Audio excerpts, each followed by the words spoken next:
My first love ripped my letter and said I was too ugly to date him. Guess who's begging for my attention now? I spent 3 weeks writing that letter to Dylan in sophomore year. 3 weeks choosing every single word perfectly. When I finally gave it to him after chemistry class, he read it right there in front of his friends. Then he started laughing. Are you serious right now? He held it up for everyone to see. Look at this. She actually thinks she has a chance with me. Then he ripped it. Not just in half. He tore it into tiny pieces while his friends recorded everything. Maybe try again when you don't look like that, he said, throwing the pieces at my feet. This is embarrassing for both of us. I picked up every piece while people laughed. Dylan kept making jokes about it for months. He'd walk past me in the hallway and say things like, "Still waiting for that glow up," or, "Did you write any more love letters today?" His girlfriend Jenna thought it was hilarious. She'd pretend to hand me makeup samples. Maybe this will help. I transferred schools junior year. Not because of them, my family moved, but I was relieved to leave. 2 years later, I started college at the State University. I'd changed a lot. Got into running, figured out skincare, learned what actually looked good on me. Nothing dramatic, I just finally looked like myself. First day of economics class, guess who walked in? Dylan. He sat right behind me without recognizing me at first. Halfway through class, I heard him whisper to the guy next to him, "Who's that girl in front of us?" His friend said my name. Dylan went completely quiet. After class, he practically ran to catch up with me. "I can't believe it's you. You look incredible. Completely different." I just said thanks and kept walking. But Dylan wouldn't let it go. He started showing up everywhere. Outside my dorm, at the library, at the coffee shop where I studied. "Can we just talk?" I was young and stupid. I've grown up a lot since then. He'd bring me coffee, offer to carry my books, save seats for me in the dining hall. "I know I was terrible to you. Let me make it up to you." The thing was, I still had feelings for him. I hated that I did. But seeing him every day, having him actually pay attention to me, it was everything I'd wanted in high school. So I let him back in. Slowly. We started studying together. He was actually funny and smart when he wasn't being cruel. He'd apologize constantly for high school. I was so insecure back then. I only dated Jenna because everyone expected me to. "I actually always thought you were interesting." Things were going well for about a month. Then other guys started noticing me too. This guy Brandon from my biology class asked me to get dinner.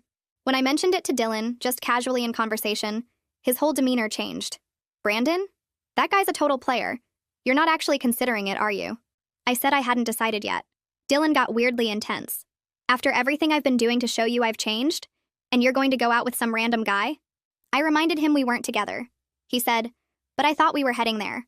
I've been putting in all this effort." That's when I realized nothing had actually changed. He didn't like me. He just couldn't stand that someone he'd rejected now had options. The next day, Brandon sat with me at lunch. Dylan appeared out of nowhere and inserted himself into our conversation.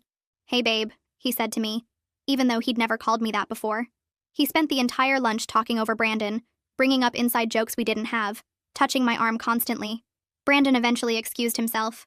Dylan looked satisfied. "You're better off. That guy just wants one thing." This pattern continued with every guy who showed interest. Dylan would suddenly appear, act possessive, then lecture me afterward about how none of them were good enough for me. "I'm just looking out for you. You don't know guys like I do." When I confronted him about it, he got defensive. "I'm trying to protect you. These guys don't actually care about you." I asked him if he actually cared about me. He said, "Of course I do. I'm the only one who knew you before all this. I liked you for who you really are." So I asked him to describe who I really was. He couldn't answer. He just kept saying things like, "You're sweet and smart and stuff." Generic things anyone could say. That's when I pulled out my phone and showed him something. A photo of the ripped letter pieces I'd kept. All these years, I'd held on to them, taped back together. "You didn't like who I really was. You made that very clear." Dylan's face changed. He went pale. Actually pale. Like all the blood drained out of his face at once. I watched him stare at my phone screen. At the image of those tiny pieces of paper I'd carefully taped back together into something readable. His mouth opened, but nothing came out at first. Then he tried to laugh. This weird forced sound that didn't match his expression at all. His hand came up like he wanted to touch my arm, but stopped halfway. The words came out shaky when he finally spoke. Something about how we were just kids back then. How everyone does stupid things in high school. How it doesn't matter anymore. But his voice kept cracking on certain words. I put my phone back in my pocket and picked up my bag. Told him I needed to go. He said my name twice as I walked away, but I didn't turn around. Left him standing there in the middle of the dining hall with people moving around him to get to the food stations. The walk back to my dorm took maybe 5 minutes, but felt longer. My hands were shaking when I used my keycard to get into the building. Harper was sitting at her desk when I came in, headphones on, typing something on her laptop. She pulled them off the second she saw my face. Asked what happened before I even closed the door. I sat down on my bed and just started talking. Told her everything. About the letter in sophomore year. About Dylan reading it in front of everyone and ripping it up while his friends recorded. About the pieces on the floor and the months of jokes afterward. About Jenna pretending to give me makeup samples. About transferring schools and then seeing Dylan again in economics class. About how he'd been showing up everywhere, bringing me coffee, apologizing constantly. About the other guys he'd scared off and how possessive he got whenever anyone else paid attention to me. About asking him to describe who I really was, and watching him fail completely. About showing him the photo just now and watching his face change. Harper's expression shifted from concerned to angry somewhere in the middle of my explanation. By the time I finished, she was standing up, pacing between our beds. She said his behavior sounded controlling. Said it was manipulative, not romantic. Said the fact that he couldn't describe me as a person, but claimed to care about who I really was, proved he was lying. She asked if I was okay, and I realized I actually was. Showing him that photo had felt like taking back something he'd stolen from me. My phone started buzzing before I even woke up the next morning. Text after text from Dylan. Can we talk? You're misunderstanding everything. I really do care about you. Please just let me explain. I deleted them without responding. More came during my morning classes. Between economics and biology, my phone buzzed 6 more times. I'm sorry if I upset you. This is all coming out wrong. Just give me 5 minutes to talk. I care about you so much. You have to believe me. Please respond. I turned my phone on silent and shoved it in my bag. After biology, I came out of the science building, and there he was, leaning against the wall near the entrance like he'd been waiting. He straightened up when he saw me, took a step forward. I walked right past him without stopping. He called my name, but I kept going. The same thing happened after my psychology class. He was waiting outside the building. This time he tried to walk next to me, talking fast about how he needed to explain, how I was getting the wrong idea. I told him I wasn't interested in talking, and he finally stopped following me. But I could feel him watching as I walked away. It felt different now. Before, when he showed up everywhere, part of me had been flattered even though I knew I shouldn't be. Now it just felt wrong.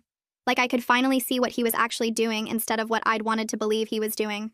Biology lab the next day involved working with microscopes, and I kept messing up the focus. Couldn't get my brain to settle enough to see the cells properly. Brandon was my lab partner for the semester, and he noticed. After we finished, he asked if everything was okay. Said I seemed distracted during the whole lab. The way he asked was nice. Not pushy or demanding. Just genuinely checking in. I told him I had some stuff going on, but I was handling it. He nodded and said if I ever wanted to talk about anything he was around. Then he started telling me about his attempts to cook actual meals in his dorm. How he'd tried to make pasta last week and somehow burned it even though it was in water. How his roommate had banned him from using the hot plate after he set off the smoke alarm twice in 1 month. How he'd been surviving on sandwiches and whatever his mom sent in care packages. I found myself actually laughing at his stories. The way he told them was funny, making himself the joke without seeming like he was trying too hard. We talked for maybe 20 minutes outside the science building about classes and professors and the terrible dining hall food. It felt easy, normal, like talking to an actual person who wanted to know what I thought about things. Brandon was still talking when I saw Dylan coming toward us across the quad. His expression changed the second he spotted us together. Went from neutral to something cold and hard. He walked right up to us without slowing down, inserted himself directly into our conversation. Started asking me questions about our economics assignment that was due next week. Specific questions about the reading and the problem sets. His whole body was angled toward me, blocking Brandon out. He touched my arm twice while talking, this possessive gesture that made my skin crawl. Brandon picked up on the weird energy immediately. His smile got more polite, more distant. He said he had to get to his next class and it was nice talking to me. Before he left, he pulled out his phone and asked for my number. Said we should study together sometime for the biology exam coming up. I gave it to him while Dylan stood there watching with his jaw tight. Brandon said he'd text me later and walked away. The second he was gone, Dylan's whole attitude changed. Looked satisfied, almost smug. Started telling me how Brandon was probably just trying to get with me, how guys like that only wanted one thing. I asked him what he meant by guys like that. He said players. Guys who hit on every girl in their classes. I pointed out that he didn't actually know Brandon at all. Dylan said he knew the type, that he was just looking out for me, that I didn't understand how guys operated. I waited until we were alone in the dining hall later that week. Dylan had been texting me constantly, and I'd been giving short responses. Nothing encouraging, but not completely shutting him down either. When he sat across from me with his lunch, I put my fork down and asked him directly. Why couldn't he handle me talking to other guys when we weren't even together? He immediately got defensive. Said he wasn't trying to control me. Said he was just trying to protect me. That these guys didn't actually care about me the way he did. I asked him how he knew what they cared about. He said because he was a guy, he knew how guys thought. I pointed out that he was describing exactly how he was acting. Showing up everywhere I went. Trying to control who I talked to. Acting possessive of my time and attention. And he couldn't even tell me who I actually was as a person. He started to argue, but I cut him off. Asked him again to describe me. Not how I looked now. Not generic things like sweet and smart, but actual things about my personality, my interests, what I cared about. He opened his mouth and nothing came out. Finally, he said I liked running.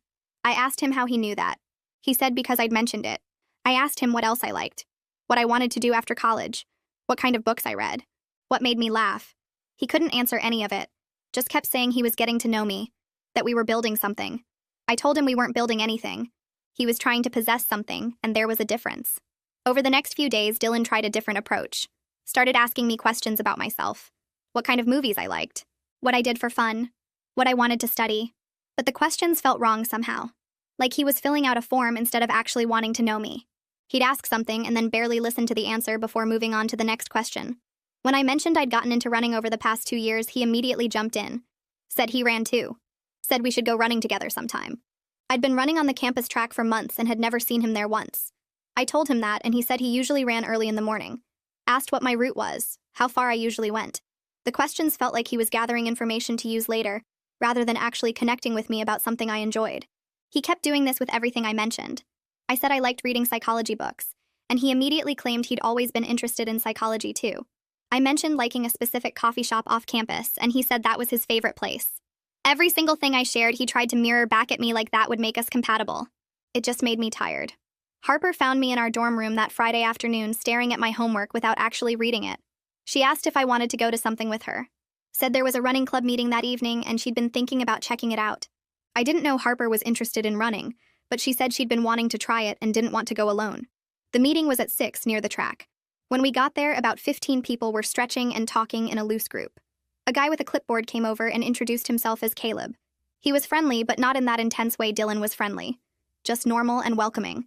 Asked if we were new, and when we said yes, he explained how the club worked.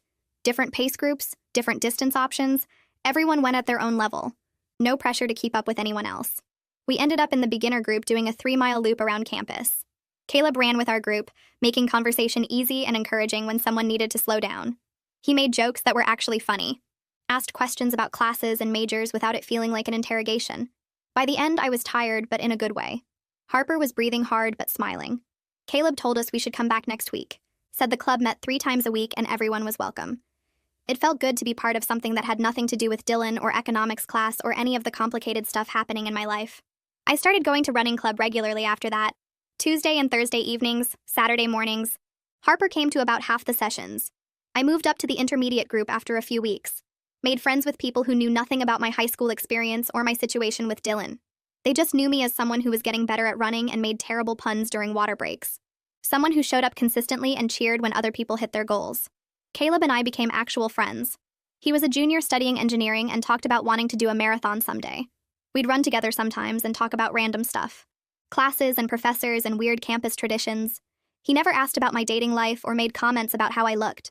Just treated me like a regular person who happened to run at the same time he did. The running club people started inviting me to other stuff too. Study sessions at the library. Pizza nights in someone's dorm. A group chat where people shared memes and complained about assignments. It felt like I was finally building the college experience I'd wanted. Being seen for who I actually was instead of how I'd changed from high school. Nobody there knew about the letter or Dylan's rejection or any of it. I was just me. 3 weeks into running club, Dylan showed up. I was stretching with the intermediate group when I saw him walking toward the track in running clothes that looked brand new. Expensive shoes that hadn't been broken in yet. He spotted me and came right over. Said he'd decided to start running more seriously and heard about the club. Caleb came over to introduce himself and explain the different pace groups. Dylan said he'd run with the intermediate group. Caleb asked what his usual pace was, and Dylan gave some number that I knew was too fast based on everything I'd learned over the past few weeks. Caleb suggested starting with the beginners to get a feel for the group runs, but Dylan insisted he'd be fine. We started the 5-mile loop, and Dylan kept up for maybe the first mile. Then he started falling behind. His breathing got harsh and loud. By mile 2, he'd dropped back to the end of the group. Caleb stayed with him, slowing down to match his pace. By mile 3, Dylan was walking. He finished the loop, but it took him almost an hour. The rest of us had finished and were stretching when he finally came back. His face was red and he looked miserable. But the next Tuesday, he showed up again. Same thing happened. He struggled through the run, clearly hated every minute, but kept coming back. After the third session, one of the other regular members pulled me aside, asked if Dylan was okay, said his behavior seemed kind of obsessive, that it was obvious he didn't actually enjoy running but kept showing up anyway. I didn't know what to say. Another person mentioned that Dylan always positioned himself near me during stretches and water breaks, even though we barely talked, that he watched me more than he focused on his own running. The club members were starting to notice, and it made everything feel uncomfortable again. Like Dylan had found another way to insert himself into my life, even when I was actively trying to build something separate from him. The next Tuesday after running club, this girl from my economics class came up to me while I was getting water. Alicia. We'd done a group project together once, but never really talked beyond that. She looked uncomfortable, said she needed to tell me something. We sat on the bleachers, and she explained that she went to the same high school as Dylan and me, just a different friend group. She remembered what happened with the letter because everyone talked about it for weeks. She'd seen the videos people posted. Alicia asked if I was okay with Dylan being around me so much now. She said his behavior at running club seemed weird, that he watched me the whole time instead of focusing on his own workout. The concern in her voice made something click. I'd been so focused on whether Dylan had changed that I hadn't stepped back to see how strange his current actions were. Showing up everywhere I went, inserting himself into my conversations with other guys, now joining a club he clearly hated just to be near me. None of that was normal. None of that was healthy. I thanked Alicia for checking on me and told her I was going to handle it. That night, I texted Dylan to meet me at the library, told him we needed to talk. He showed up 15 minutes early, looking hopeful. We found an empty study room on the third floor. I kept the door open, told him I appreciated his apologies for high school, that I believed he regretted what he did back then. But his current behavior showed he hadn't actually changed. He was still treating me like an object to possess rather than a person to know, following me around campus, sabotaging my interactions with other guys, joining activities he hated just to be near me. I needed him to leave me alone. Completely. Dylan's face went from hopeful to confused to angry in about 10 seconds. He said I was being unfair, that he'd been nothing but nice to me for weeks, bringing me coffee, studying with me, apologizing constantly. I cut him off and said nice wasn't the same as respectful. That constantly inserting himself into my life when I'd asked for space wasn't kindness.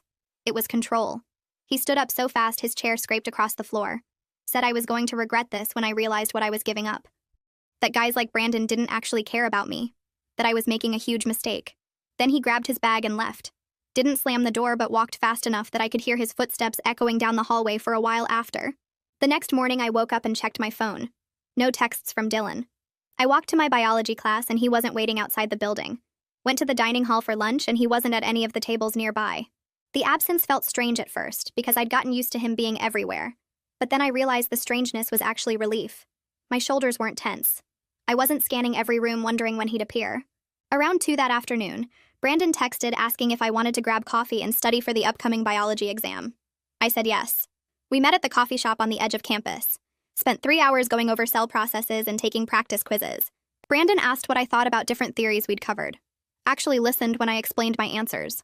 Didn't talk over me or try to show off. When I got something wrong on a practice question, he helped me figure out why instead of making me feel stupid. The conversation was easy, comfortable, like talking to someone who actually wanted to know what I thought. 2 days later, Harper and I were studying in our dorm room. She was working on a chemistry problem set. I was reading for my psychology class. Someone knocked on the door. Harper got up to answer it. Dylan was standing there. Said he needed to talk to me. Harper blocked the doorway with her body and told him that showing up without an invitation wasn't okay, that he needed to leave. Dylan tried to look past her at me. Started saying he just wanted 5 minutes, that I was being unreasonable. Harper's voice got harder. Told him if he didn't leave right now, she was calling the RA. He stood there for another few seconds like he was deciding whether to push it. Then he finally turned around and walked away. Harper shut the door and locked it. Asked if I was all right. I nodded. Told her thank you. She sat back down at her desk and said that's what roommates do. But I could tell she meant it as more than just a casual thing. She had my back completely. The next morning, I went to find our RA. Her name was posted on the bulletin board by the stairs. Room 101. I knocked and she opened the door. Asked if everything was okay.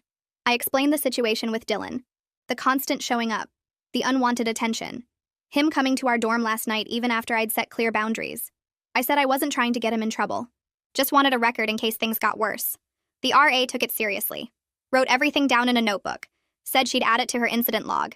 Told me to let her know immediately if Dylan violated the boundaries I'd set again. That the residence hall had policies about harassment, and they'd enforce them if needed. Having official support made the whole thing feel less like I was overreacting. Someone in authority agreed that his behavior was a problem. Dylan didn't text me or show up outside my classes, but he found a different way to make his presence known. Started posting vague things on social media about how hard it was when people didn't appreciate genuine feelings, about giving someone a second chance and having them throw it away, about how some people would realize too late what they'd lost. A few people from our economics class reached out, asked what was going on between us, if I was okay. I didn't respond to most of the messages because I could tell some people just wanted gossip, but a couple of them seemed genuinely concerned. Alicia texted to check in. Another girl from our study group asked if Dylan was bothering me. It helped to know who actually cared versus who just wanted drama to talk about. Brandon and I started studying together regularly over the next 2 weeks. Met at the library or the coffee shop 3 or 4 times a week. He was majoring in environmental science. Talked about wanting to do conservation work after graduation. Maybe work for a national park or an environmental nonprofit. His whole face changed when he talked about it. Got animated and excited. He asked about my goals, and I found myself opening up about wanting to study psychology. Maybe work in counseling someday. Help people figure out relationship dynamics and recognize unhealthy patterns. Brandon said that made sense given how I analyzed things in our biology discussions, that I had a way of breaking down complex ideas into understandable parts. It felt good to be seen for my actual interests and abilities, instead of just how I looked. At running club one Thursday, Caleb mentioned that a group was planning to run a local 5K race in 3 weeks. Asked if I wanted to join them. The idea of having a concrete goal to work toward sounded perfect. Something to focus on that had nothing to do with Dylan or relationships or any of that. Just me and the distance and getting better. I signed up that night. Started training more seriously. Added an extra run during the week. Pushed my pace a little harder. Found that when I was running, my mind cleared. All the complicated stuff faded, and it was just my feet hitting the pavement and my breath finding a rhythm. Dylan showed up at the track 2 days later while our group was training. Didn't join the run this time. Just stood by the fence watching. His presence made my skin feel tight, but I focused on my workout. Kept my pace steady. Caleb noticed Dylan standing there. Didn't make a big deal of it, but casually shifted where the group was running. Positioned people so I was surrounded by other runners instead of exposed on the outside. Kept close enough that I felt supported without making it obvious he was protecting me. After the run, Dylan was gone, but I appreciated what Caleb had done without him having to say anything about it. Brandon texted me 2 days later asking if I wanted to get dinner off campus on Friday. Not studying. Just dinner. I stared at the message for a solid minute before Harper grabbed my phone and read it. She made me respond yes immediately before I could overthink it. Friday came and I changed outfits 3 times before settling on jeans and a sweater that Harper said made me look like myself. Brandon picked me up outside my dorm at 6. We walked to this Italian place about 10 minutes from campus. Small tables with red checkered cloths, candles and wine bottles. He held the door open and we got seated near the window. The menu had about 20 pasta options and I couldn't decide. Brandon suggested we each pick something different and share. We ended up with mushroom ravioli and chicken parmesan.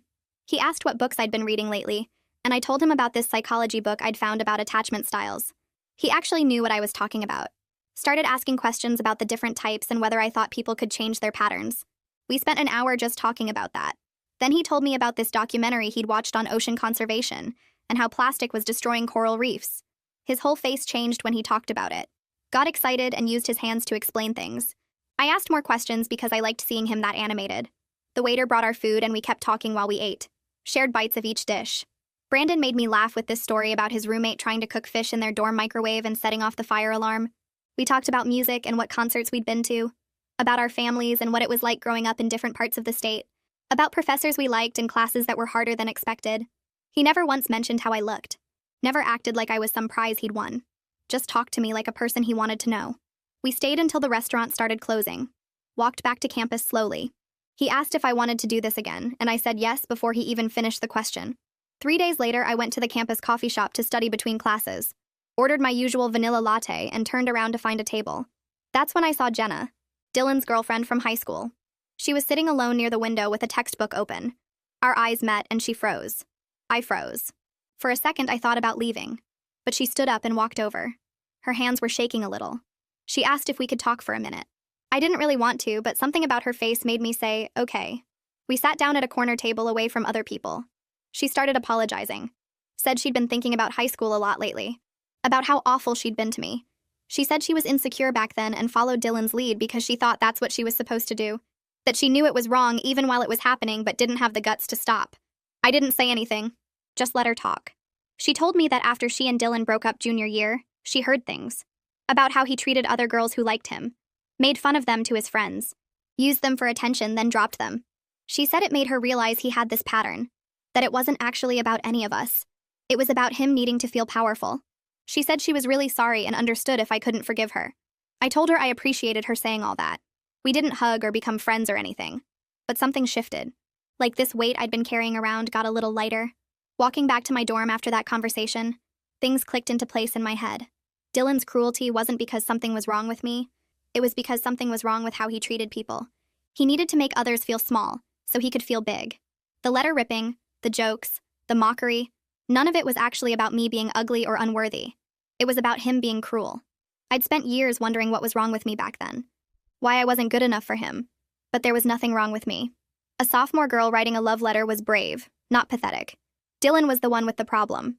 He was the one who chose meanness over kindness. That realization made my chest feel less tight, made it easier to breathe. Economics class on Monday brought new problems. Professor Harris announced a group project worth 20% of our grade. We had to analyze local economic trends and present our findings. She assigned the groups randomly. Read off names from her roster. Mine came up with Dylan's. Also Alicia and 2 other students I barely knew. Dylan looked over at me when he heard the pairing. I kept my face blank. After class, our group met in the library to plan the project. I brought my notebook and laptop, focused on dividing up the research tasks. Dylan kept trying to catch my eye, kept suggesting we should meet outside of group time to work on our sections together. I redirected every time, told him we could share documents online and didn't need extra meetings. Alicia backed me up, said the whole group should stay coordinated through email. The other 2 students just wanted to get their parts done. We divided the work evenly, set deadlines for each section, scheduled our next meeting for the following week. Dylan tried to walk out with me after, but I left with Alicia instead. Our second group meeting happened in a study room on the 3rd floor. Everyone brought their research. We started putting together the presentation slides. Dylan made this comment about how much I'd changed since high school. Said I seemed way more confident now. Clearly thought he was complimenting me. Alicia didn't even look up from her laptop. She just said that I probably hadn't changed that much as a person, that he was just finally paying attention. The other 2 group members went really quiet, looked at their papers. Dylan's face turned red. He didn't say anything else for the rest of the meeting. We finished organizing our data and assigned who would present which sections. The whole thing took 90 minutes. Professional and focused. Dylan left first this time. Brandon and I kept seeing each other over the next few weeks. Dinner twice more at different restaurants, coffee between classes most days, a movie one weekend, study sessions that actually involved studying. He was consistent. Texted when he said he would, showed up on time, listened when I talked, asked follow-up questions that proved he'd been paying attention. I found myself thinking about him when we weren't together, looking forward to seeing him. One night we were at the library and I decided to tell him about Dylan, about high school and the letter and everything that had happened this semester. He listened without interrupting. When I finished, he asked what I needed from him, if there was anything he should do differently or be aware of. I told him I just needed him to keep being himself. He smiled at that, said that was easy because he liked being himself around me. Race day for the 5K came on a Saturday morning in early November. Cold enough that I wore running tights and a long-sleeve shirt. The running club group met at the starting line at 7. About 50 other runners were registered. I stretched with everyone and tried not to think too hard about my pace goals. Harper showed up right before the start, brought coffee for after, and stood near the finish line. The starting gun went off and I focused on keeping steady, not starting too fast, breathing evenly, finding my rhythm. The route went through campus and around the nearby park. 3.1 miles total. My legs felt strong. I passed a few people in the 2nd mile, pushed harder in the 3rd, crossed the finish line and checked my watch. 28 minutes and 15 seconds. My best time ever. Harper was cheering and handed me water.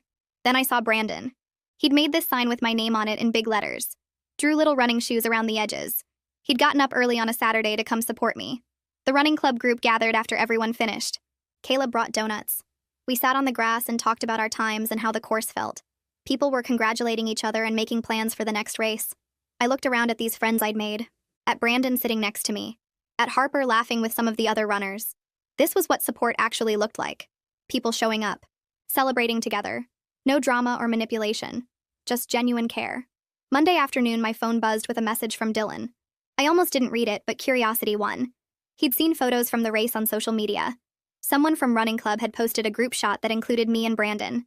Dylan wrote this long message about being happy I was moving on, said he wanted me to know he'd always care about me, that he hoped we could stay in touch, that maybe someday I'd understand what he'd been trying to do. The whole thing felt like he was trying to keep some door open. Like he wanted me to remember he existed and still thought about me. I read it twice. Felt nothing. No anger or hurt or confusion. Just this clear understanding that he was still trying to control the narrative. Still trying to have some kind of claim on me. I opened my phone settings and blocked his number. Then blocked him on every social media platform I had. Instagram, Facebook, Snapchat, everything. Deleted the long message without responding. Harper came back to our dorm an hour later and I told her what I'd done. She literally high-fived me. We celebrated with ice cream from the dining hall and put on this terrible reality show we both loved. She said she was proud of how I'd handled everything with Dylan. That watching me set boundaries had made her think about her own life. About times she'd let people push past her limits because she didn't want to make things awkward. She said I'd inspired her to be better at saying no. We stayed up late talking about relationships and friendship and figuring out who we wanted to be. About how college was supposed to be about finding yourself, not losing yourself to make someone else comfortable. The economics group project presentation happened the following Thursday. We'd practiced twice as a group. Everyone knew their sections. The presentation went smoothly. Our data was solid and we'd made clear slides. Professor Harris asked a few questions after and we answered them well. Got an A- as a group. After class ended, Dylan caught up with me in the hallway. Asked if we could talk privately for a minute.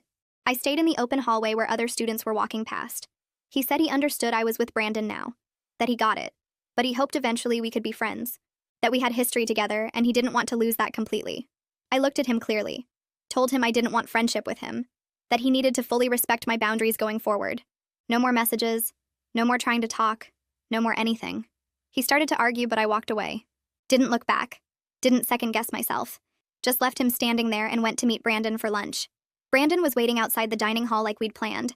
He smiled when he saw me and asked if I was okay. I told him I'd just had to set some final boundaries with Dylan. He nodded and said he was glad I did what I needed to do. We grabbed food and sat at a table near the windows. The conversation flowed easily like it always did with him. Over the next few days, I noticed something strange. Dylan wasn't outside my classes anymore.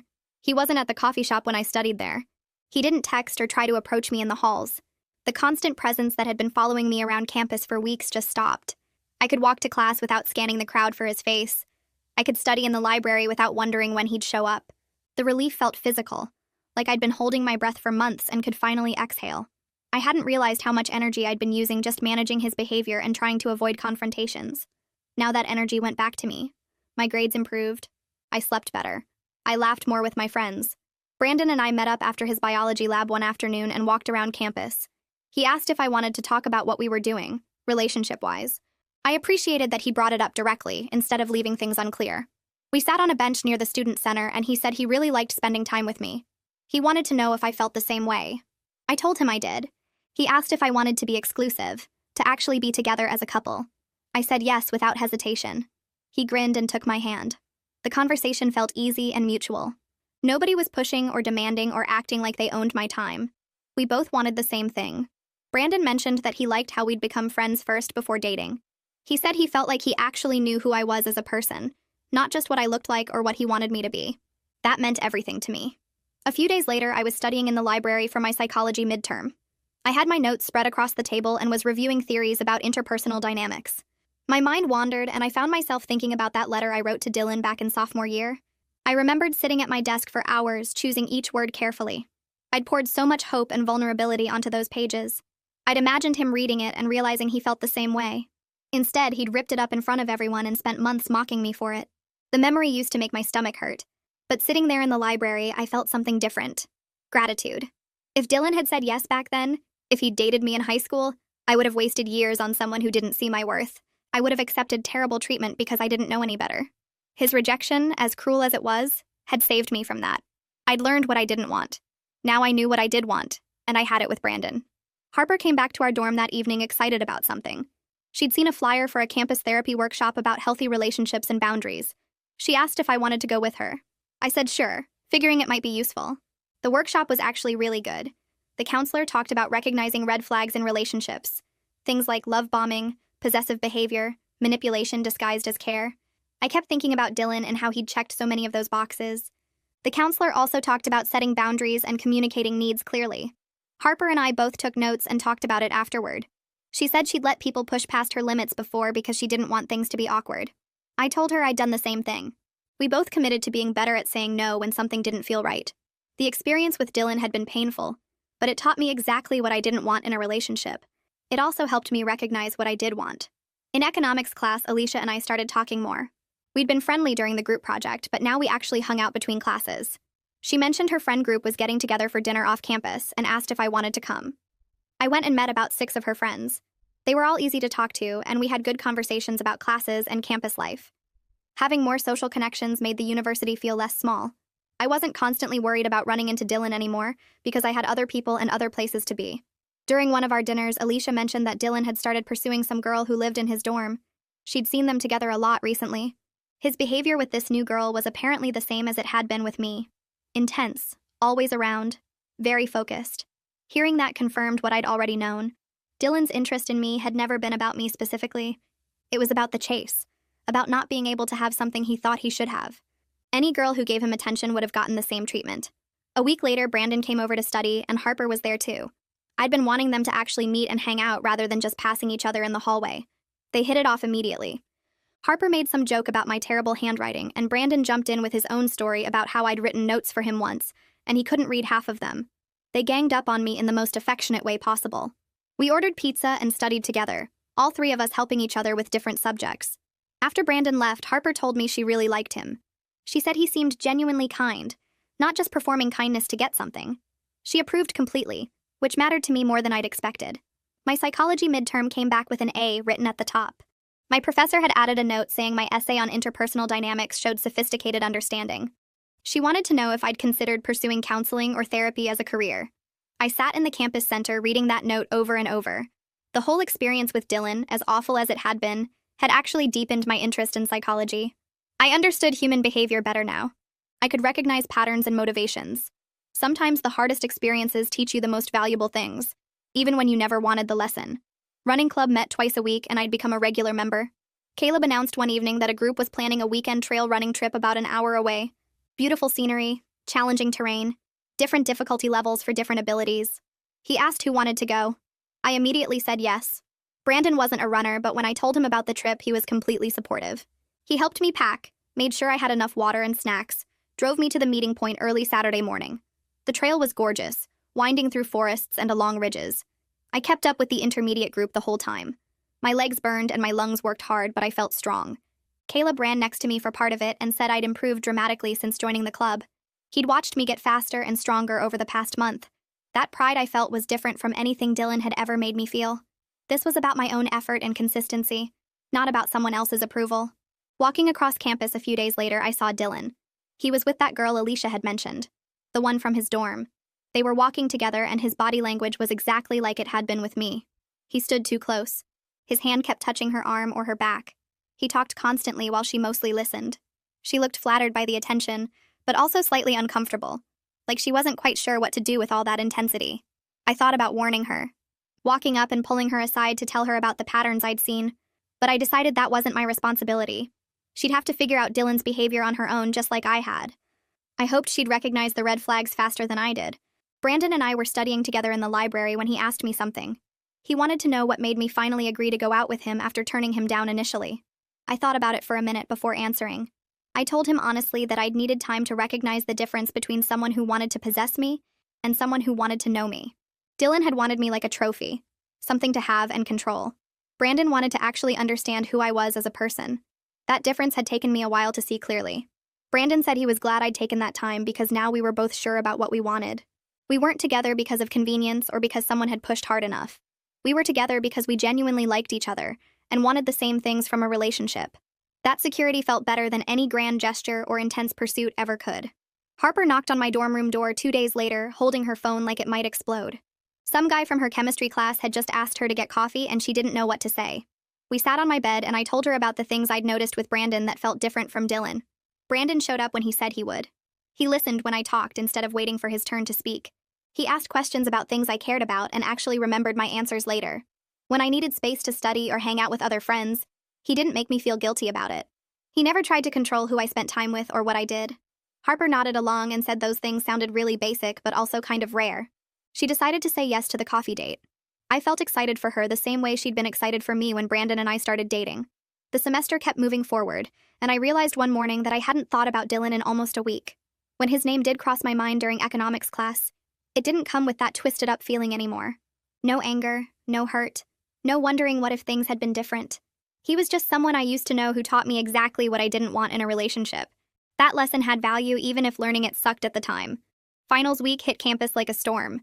The library filled up with stressed students camped out at tables surrounded by textbooks and empty coffee cups. Brandon and I claimed a study room on the third floor and spent hours quizzing each other on our respective subjects. He was worried about his environmental science exam, the one that covered ecosystem management and conservation policy.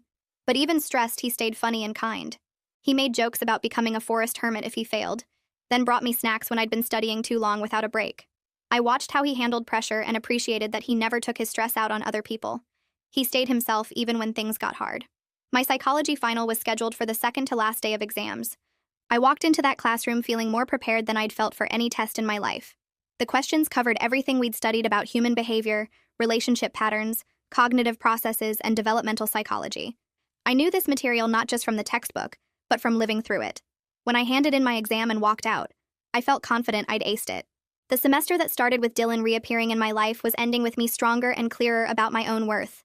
I was surrounded by people who genuinely cared about me as a person, not as someone to possess or control. Even the moments when I'd felt confused or uncertain had taught me something important about recognizing red flags and trusting my instincts. On the last day of classes, Alicia and I met at the campus coffee shop to celebrate surviving finals. She ordered some fancy latte, and I got my usual black coffee. We talked about our plans for winter break and what classes we were taking next semester. Then she mentioned something almost casually, like she wasn't sure if I'd want to know. Dylan had dropped out of economics and switched all his classes to online for spring semester. Apparently, he found the campus environment uncomfortable now. I felt something when she said that. Not quite satisfaction, but definitely relief. More physical distance between us sounded perfect. Brandon and I exchanged gifts the day before we both left for winter break. Nothing expensive, just things that showed we actually paid attention to each other. He gave me a book by my favorite author, one I'd mentioned wanting to read during one of our study sessions. I gave him a trail map of conservation areas near campus that we could explore together next semester. We promised to text and video call regularly over the break. The goodbye hug lasted longer than usual but didn't feel sad, just like we'd miss each other until we saw each other again in a few weeks. My mom picked me up from campus, and the first thing she said after hello was that I looked different. Not physically different, just more settled in myself somehow. We stopped for lunch on the drive home, and I ended up telling her everything about Dylan. The letter, high school, college, how he'd acted, and then about Brandon. She listened without interrupting and asked good questions that showed she was really hearing me. When I finished, she said she was proud of how I'd handled a difficult situation with grace and clarity. That meant more to me than she probably realized.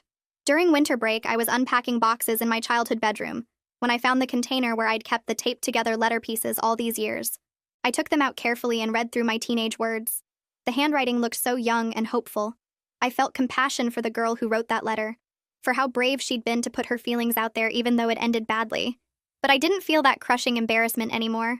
Those words belonged to someone I used to be, and I'd grown into someone different now. I carried the pieces downstairs and threw them in the kitchen trash. My mom saw me do it and didn't ask questions, just squeezed my shoulder as she walked past. Brandon and I texted constantly throughout break. He sent me photos of his family's Christmas decorations and complained about his little sister stealing his phone. I sent him pictures of my mom's terrible attempts at baking cookies and updates about the books I was reading.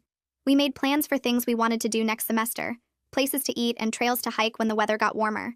The distance felt easy because we trusted each other and communicated openly about everything. I realized that healthy relationships didn't need constant drama or intensity to be exciting. They could be steady and secure and still make you happy to check your phone every time it buzzed. Harper video called me from her family's house on New Year's Eve. Her coffee date had gone really well, and she'd been talking to the guy every single day since then. They were planning to go out again as soon as they got back to campus. She was nervous but hopeful. That good kind of nervous where you're scared something might not work out because you actually care about it. I told her to trust her instincts and pay attention to how he made her feel. We laughed about how we'd both started the semester single and stressed and were ending it with promising new relationships and stronger friendships. She said this was way better than any New Year's resolution she could have made. I spent the rest of my break looking up psychology programs online and reading about different types of counseling careers. My experience with Dylan made me understand how easy it is to miss red flags when you want something badly enough. I wanted to help other people recognize those patterns before they got hurt. I made a list of classes I needed for my psychology major and started planning my schedule for spring semester. The career counseling office had information about graduate programs, and I saved several links to look at later. My mom noticed me researching at the kitchen table and asked what I was working on. I explained my interest in relationship counseling, and she said it made perfect sense given everything I'd learned this year. She reminded me that sometimes our worst experiences teach us the most important lessons. I felt excited about having a clear direction instead of just taking random classes. Brandon texted me a photo of a conservation project his family visited during their road trip, and I sent him pictures of the psychology books I'd been reading. We talked about how nice it was to have goals we cared about, and people who supported those goals. The last week of break went by quickly, and I packed my stuff to head back to campus. My mom hugged me goodbye and told me she was proud of the person I was becoming. I felt ready for spring semester in a way I hadn't felt ready for fall semester. Brandon picked me up from my dorm the day after we got back, and we went to the Italian restaurant off campus where we'd eaten before. We sat in the same booth and ordered pasta and talked for 3 hours straight. He told me about his family's trip and his little sister's new obsession with marine biology. I told him about my psychology research and my plans for next semester's classes. Everything felt easy and natural, like we'd been together much longer than a few months. He reached across the table and held my hand while we waited for dessert. We made plans to study together twice a week and to try the new hiking trail near campus when the weather got warmer. Walking back to campus after dinner, he put his arm around my shoulders and I leaned into him. This was what a healthy relationship felt like. No games, no jealousy, no need to prove anything. Just two people who liked each other and wanted to spend time together. The next week I was walking to the library when I saw Jenna coming toward me on the sidewalk. We made eye contact and I thought about crossing to the other side, but she smiled and waved. We stopped and talked for a few minutes about our winter breaks and our class schedules. She mentioned she was dating someone new, a guy from her biology lab who was really kind to her. She seemed genuinely happy in a way she never had with Dylan. I told her about Brandon and my psychology major plans. The conversation wasn't deep or long, but it wasn't hostile either. We said goodbye and kept walking in opposite directions. It felt like growth for both of us. We'd never be close friends, but we didn't need to be enemies. Sometimes people change, and sometimes they just move past the versions of themselves that hurt each other. Running clubs started meeting again on Tuesday and Thursday afternoons. I showed up to the first practice and realized how much stronger I'd gotten over break from running at home. The 5-mile loop that had killed me last semester felt manageable now. Caleb ran next to me for part of the practice and mentioned there was a 10K race in April. He asked if I wanted to train for it with the group. I said yes immediately, excited to have a bigger goal to work toward. The 10K was 6.2 miles, longer than anything I'd done before.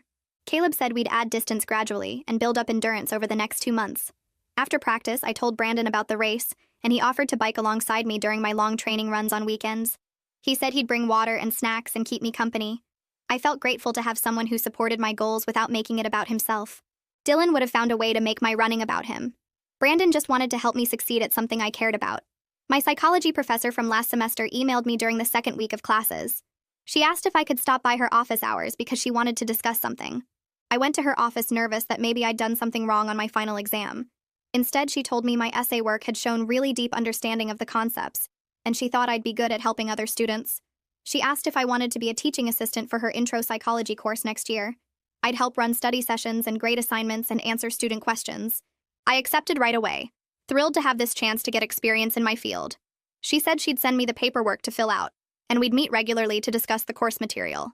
Walking out of her office, I felt like my future was taking shape. I had a direction, support from professors, and opportunities opening up. This was so different from last semester when I'd felt lost and stuck dealing with Dylan's manipulation. Brandon came to my dorm room one evening in late February looking excited and nervous. He'd applied for a competitive summer internship with a conservation organization and just found out he got selected. The internship was 3 months long at a research station 4 hours away. He'd be doing fieldwork studying local wildlife populations. I was genuinely happy for him even though it meant we'd be apart all summer. We sat on my bed and talked honestly about doing long distance for those months. He said he'd have weekends off and could visit sometimes. I said I'd probably stay near campus and work, so I could visit him too. We both felt confident we could handle the distance because our relationship was secure. We trusted each other and communicated well. The separation would be hard but manageable. Brandon said he'd been worried about telling me, afraid I'd be upset about the time apart. I told him I'd never want him to give up opportunities because of me. That's not what people do when they actually care about each other. He kissed me and said he was lucky to have found someone who understood that. Harper's coffee date guy became her actual boyfriend sometime in February. His name was Michael and he was studying computer science. Harper brought him to game night at Alicia's apartment and he fit right into our group. Alicia had invited some people from running club including Caleb and his girlfriend. Brandon came too. We ordered pizza and played card games and argued about movie trivia. Michael made Harper laugh constantly and treated her with obvious respect. I loved watching her be happy with someone who deserved her. Our friend group solidified over the next few weeks with regular dinners and study sessions. We'd meet at the dining hall or someone's apartment and just hang out. Caleb brought his guitar sometimes and we'd sing badly to old songs. This was what college was supposed to feel like all along. A community of people who supported each other and had fun together without drama or competition. I'd wasted so much time last semester dealing with Dylan's jealousy, when I could have been building these friendships. One afternoon in March, I was walking across the main quad when I saw Dylan in the distance. He was with a group of people I didn't recognize, probably from his dorm. I felt absolutely nothing seeing him there. No anger about high school, no hurt about how he'd acted last semester, no attraction or curiosity about his life now. He was just a person who existed in the same space as me sometimes. I realized that indifference was the real opposite of love, not hate. Hate still meant he had power over my feelings. Indifference meant he didn't matter anymore. He'd taught me important lessons about recognizing manipulation and knowing my worth, but those lessons belonged to me now. He was irrelevant to my actual life. I kept walking toward the library without changing my path or looking back. He no longer had any power over my emotions or my choices. I'd finally reached the place I'd been trying to get to all year. The 10K race was on a Saturday morning in late April. I'd trained for 8 weeks, gradually building up my distance and speed. Brandon had biked next to me during my long runs every weekend, bringing water bottles and energy bars. Harper and Caleb and Michael all came to watch the race. Alicia was running it too, in the group ahead of me. I felt nervous at the starting line, surrounded by hundreds of other runners. The gun went off and we started moving. The first 2 miles felt good, my breathing steady and my legs strong. Miles 3 and 4 were harder as my muscles started burning. Mile 5 was when I wanted to stop, but I pushed through, remembering all the training runs I'd finished. The last mile, I could see the finish line and hear people cheering. I crossed it with a time 2 minutes faster than my goal. Brandon was waiting right at the finish with a huge smile, holding a bottle of water. Harper and Caleb and Michael ran up cheering and hugging me. We took photos together and I felt overwhelmed with thanks for these people who'd become my chosen family. This was what real support looked like. People who showed up and cheered you on and celebrated your wins with genuine happiness. Not people who tried to control you or make your achievements about themselves. Spring semester ended in early May, and I packed up my dorm room thinking about how much had changed in 1 year. I'd come to college last fall carrying the weight of Dylan's rejection, still believing somehow that I wasn't good enough. I'd let him back into my life for a few weeks, confused by the attention I'd always wanted from him. Then I'd finally recognized my own worth enough to walk away from someone who only wanted to possess me, not know me. Now I was finishing sophomore year, thriving in every way. My grades were strong, especially in my psychology classes. I'd been accepted as a teaching assistant for next year.